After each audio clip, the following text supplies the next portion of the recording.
الله. اليوم روز بتسوي معكم مثلثات السميد. يلا روز. Hello mga kabayan, ngayon magagawa ako ng triangle smith. Ayan, niready ko na itong 1 glass ng flour dito sa glass na dito, same glass, at 1 glass ng samit. At niready ko na itong 1/2 glass ng water, 1/4 ng oil, 1 teaspoon ng baking powder, 1 teaspoon ng kamira. At niready ko na itong curry cheese para sa palaman ko mamaya. Ito yung gagamitin kong samit, yung ginagamit sa baspusa. Ayan, lalagay ko na dito sa bowl yung flour. Add ko na rin itong samit.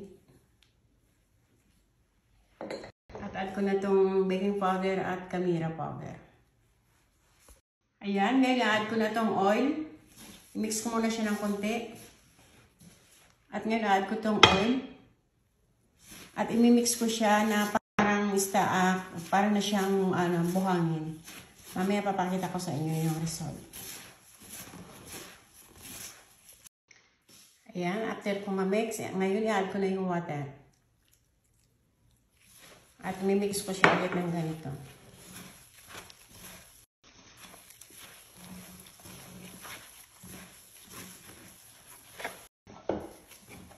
Ayan, minimix ko na siya.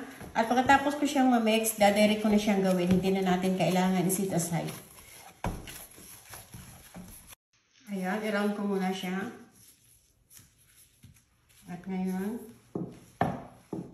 gamitan ko siya ng roll.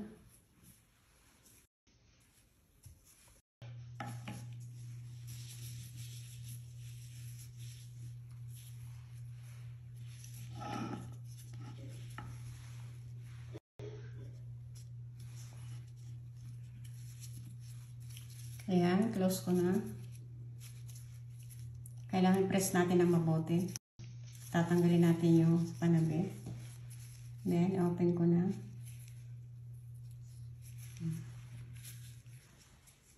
Ayan, ang gagamitin ko oil, itong Al-Rabi oil. Mas maganda to kasi crunchy yung pagka-fry natin. Ayan, ang bilis lang niyang i-fry.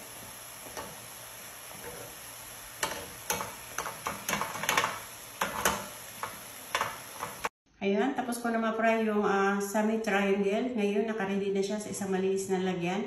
At nilagyan ko siya ng syrup.